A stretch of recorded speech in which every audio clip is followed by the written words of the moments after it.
Shalom, shalom, shalom. Haleluya. Kita berjumpa lagi dalam Pray From Home. Dan malam ini kita sama-sama mulai dengan berdoa terlebih dahulu. Bapa, dalam nama Yesus kami perlu Tuhan melebihi segalanya. Dan biarlah firman-Mu memenuhi hati kami, memenuhi hidup kami, sehingga kami makin hari makin melekat erat dengan Tuhan. Terima kasih Tuhan berbicara kepada kami, dan biarlah telinga kami mendengar, mata kami melihat, hati kami terbuka. Jamah hidup kami Tuhan, lawat hidup kami, dalam nama Yesus. Amin. Ya, malam ini saya akan sharing tentang pengharapan yang benar. Apa yang menjadi pengharapan Anda? Dan mengapa Anda berharap? Sebab orang yang berharap, orang yang punya pengharapan, dia punya kesempatan hidup lebih panjang daripada orang yang putus asa. Pengharapan membuat orang kuat, pengharapan membuat orang mampu bertahan di tengah tekanan, pengharapan membuat orang bisa menatap ke depan, melihat ke depan. Namun kita butuh pengharapan yang benar. Kita baca dari Kolose 1 ayat 23. Kolose 1 ayat 23. Dikatakan, sebab itu kamu harus bertekun dalam iman. Tetap teguh dan tidak bergoncang. Dan jangan mau digeser dari pengharapan Injil yang telah kamu dengar dan yang telah dikabarkan di seluruh alam di bawah langit, dan yang aku ini, Paulus, telah menjadi pelayannya. Ya, surat Rasul Paulus kepada jemaat di Kolose ini menyatakan bahwa Rasul Paulus adalah pelayan Injil. Rasul Paulus adalah pribadi yang benar-benar hidup di dalam Injil. Sekalipun dulu Rasul Paulus saat masih bernama Saulus adalah public enemy number one buat orang-orang yang disebut pengikut Kristus. Tetapi Tuhan pilih, Tuhan panggil, Tuhan tetapkan Rasul Paulus menjadi rasul yang dipakai Tuhan luar biasa. Nah, mari kita belajar dari pengharapan yang benar itu seperti apa. Alasan berharap. Seseorang bisa berharap karena dia butuh pertolongan. Seseorang bisa berharap karena dia butuh kekuatan. Seseorang bisa berharap karena dia menyadari bahwa dia lemah, dia membutuhkan kekuatan, membutuhkan pertolongan, membutuhkan bantuan. Dan kita mau berharap kepada orang yang lebih kuat, lebih mampu, dan dapat diandalkan. Bukankah demikian? Dan seringkali kita ini salah berharap. Karena pengharapan kita hanya kepada manusia yang kita pikir mampu menolong kita. Pengharapan kita kepada manusia yang lebih kuat, lebih mampu daripada kita. Pengharapan kita kepada orang yang lebih pintar daripada kita. Namun, kita harus belajar bahwa pengharapan kepada manusia akan membuat kita kecewa. Kita mudah kecewa karena orang yang kita harapkan mampu menolong kita, ternyata tidak mau menolong kita. Bahkan orang yang sudah menolong kita malah mengecewakan kita karena pengharapan kita salah. Pengharapan kita tidak benar, pengharapan kita keliru. Dan malam ini kita mau bertanya-tanya dalam diri kita masing-masing, siapakah pengharapan Anda? Siapa sesungguhnya pengharapan sejati dalam hidup Anda? Dan itu yang pertama, alasan berharap. Kita membutuhkan pertolongan orang yang lebih kuat, lebih mampu, lebih dan lebih yang lain untuk mengisi kebutuhan kita. Tetapi kita belajar pengharapan yang benar. Tuhan adalah pengharapan yang benar. Hanya Tuhan pengharapan kita yang benar. Di dalam Tuhan ada pengharapan yang benar. Di dalam Tuhan ada kekuatan yang luar biasa. Di dalam Tuhan ada hikmat yang luar biasa. Di dalam Tuhan ada mujizat, kesembuhan, dan pemulihan. Dan saudara yang dikasih Tuhan, janji firman Tuhan, ketika kita memiliki pengharapan yang benar, ternyata diawali dengan memiliki iman. Kita harus bertekun di dalam iman kita.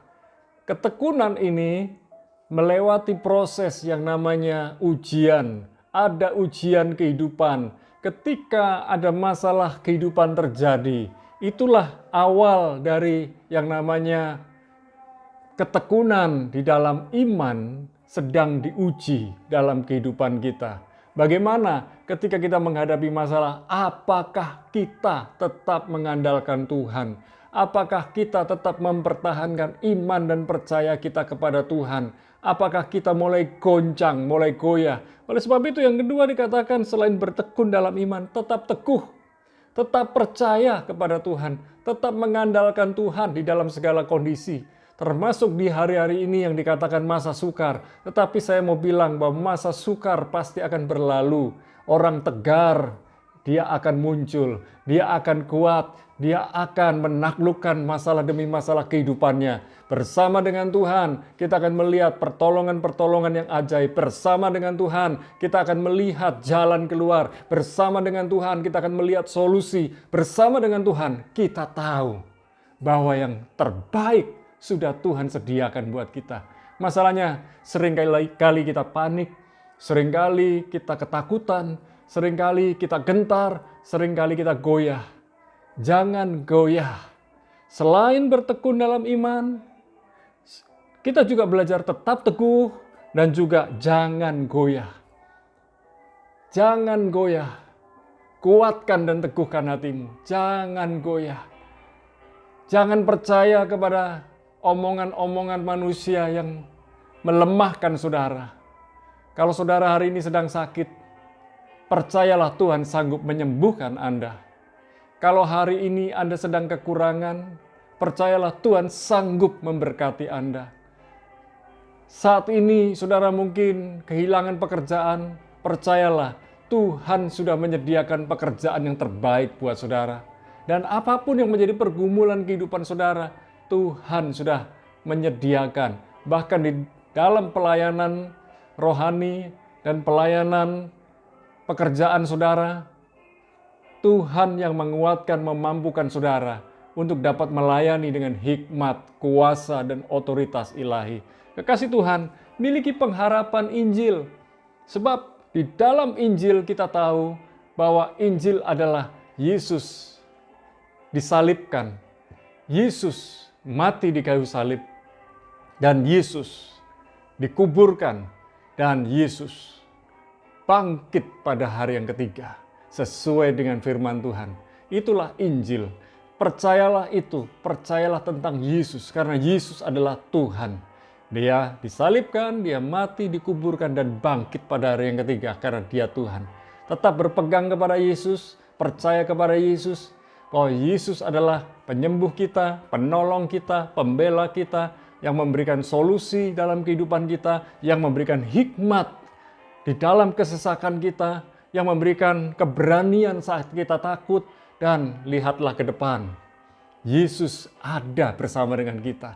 Yesus yang memampukan kita berjalan bersama dengan Dia. Hari demi hari, mari kita jalani bersama dengan Yesus. Tetaplah miliki pengharapan yang benar, yaitu pengharapan Injil dan pengharapan di dalam Tuhan. Orang yang berharap kepada Tuhan tidak pernah kecewa. Tetapi kalau Anda berharap kepada manusia, suatu hari kelak Anda akan kecewa. Terus berpengharapan kepada Tuhan, berpengharapanlah di dalam Injil yang luar biasa. Mari kita berdoa. Malam ini kami berdoa ya Tuhan, pertolongan Tuhan buat kami selalu tepat waktu, dan ampuni kami bila mana kami sering mengandalkan manusia, sering mengandalkan kemampuan kami sendiri. Malam ini kami minta hikmat-Mu, kami minta pertolongan-Mu, kami minta kekuatan-Mu, kami minta pembelaan-Mu, dan kami minta selalu jalan keluar yang terbaik dari-Mu ya Tuhan. Malam ini kami berseru ya Tuhan, buat saudara-saudari kami yang hari-hari ini sedang mengalami sakit. Kami berdoa buat Pak Slamet yang mengalami stroke, Tuhan menjamah kesehatannya, memulihkannya, dan memberikan pengharapan yang kuat di dalam hatinya. Dan kami juga berdoa buat Pak Daud, biarlah dia mengalami kesembuhan dan pemulihan dari diabetes. Juga kami berdoa untuk matanya, biarlah Tuhan memberikan mujizat, biar Pak Daud dapat melihat dengan lebih baik lagi. Dan kami juga berdoa buat saudara Lukas di Surabaya, Tuhan menjamah pneumonia yang dialami, Tuhan menyembuhkan dan memulihkannya. Bu Padma yang mengalami kanker di Gudo, kami berdoa ya Tuhan, biarlah Bu Padma bersama keluarganya dan rekan-rekannya saling menguatkan satu dan yang lain. Tak lupa kami berdoa buat rekan-rekan hamba Tuhan yang melayani, baik yang ada di kota, di desa, di pulau-pulau. Kami berdoa ya Tuhan, Tuhan yang memberikan berkat-berkat khusus buat para hamba Tuhan yang sedang melayani. Dan biarlah para hamba Tuhan tetap mengandalkan Tuhan dan tetap menjadi berkat buat jemaat yang mereka layani. Di tengah-tengah masa seperti hari ini, biarlah Tuhan menjadi benteng yang kuat, tempat perteduhan dan perlindungan yang luar biasa. Kami berdoa buat rekan-rekan hamba Tuhan di berbagai negeri pula, biarlah mereka menjadi berkat, saluran berkat buat jemaat yang mereka layani. Dan kami juga berdoa buat rekan-rekanku, saudara-saudaraku yang bekerja, baik sebagai karyawan maupun pengusaha. Kami berdoa baik yang ada di toko, apotek, gudang, yang ada di pabrik-pabrik, yang ada di tempat dunia peternakan, pertanian, perkebunan, pertambangan. Kami berdoa ya Tuhan, bahkan ketika mereka bekerja di industri pariwisata dan industri-industri yang lain, dealer-dealer motor, dealer mobil, di dunia pendidikan, dan berbagai tempat pekerjaan lainnya, kami berdoa ya Tuhan, biarlah rahmat Tuhan, pertolongan Tuhan, hikmat Tuhan selalu ada pada anak-anak Tuhan yang mengandalkan Tuhan dan menjalankan protokol kesehatan. Kami berdoa, berkat dan rahmat-Mu itu luar biasa. Kami berdoa buat bangsa negeri Indonesia khususnya. Biarlah Presiden kami, Jokowi, bersama para stafnya, Tuhan berikan hikmat, otoritas, wibawa, sehingga dapat memimpin negeri ini dan mendorong percepatan vaksinasi sampai ke ujung-ujung daerah. Terima kasih ya Tuhan, kami bersyukur bahwa gelombang kedua dari vaksinasi sudah mulai berlangsung. Dan kami berdoa ya Tuhan, baik tenaga kesehatan maupun para lansia yang sudah usianya senior, yang mereka mulai divaksinasi, biarlah mereka mengalami pertolongan Tuhan. Mereka dikuatkan dan mereka bisa menjadi contoh teladan buat rekan-rekan yang lain. Kami berdoa buat TNI dan Polri untuk bersatu bersati, menjaga negeri Indonesia, mengawal negeri Indonesia bersama dengan Tuhan, bahkan sampai di ujung-ujung pulau-pulau yang terluar sekalipun, laut-laut lepas di sekeliling Indonesia, aman, tertib, damai, sejahtera. Dan kami juga berdoa pemerintahan negeri Indonesia dalam berkat Tuhan. Kami berdoa, kami bersyukur untuk anak-anak yang sekolah, yang kuliah. Tuhan sudah memberkati mereka dengan hikmat, kecerdasan, kepandaian, kekuatan, keuletan, ketekunan, kegigihan. Sehingga setiap hari ketika mereka belajar, Tuhan tambah-tambahkan ilmu, tambah-tambahkan berkat dari Tuhan, baik untuk guru maupun dosen, juga para murid dan mahasiswa. Malam ini kami menyerahkan hidup kami dalam tangan Tuhan, dan kami menyiapkan hari esok. Kami mau songsong hari esok dengan penuh pengharapan di dalam Tuhan. Dan biarlah turun berkat-Mu di dalam nama Bapa, Putra, dan Roh Kudus, di dalam nama Yesus.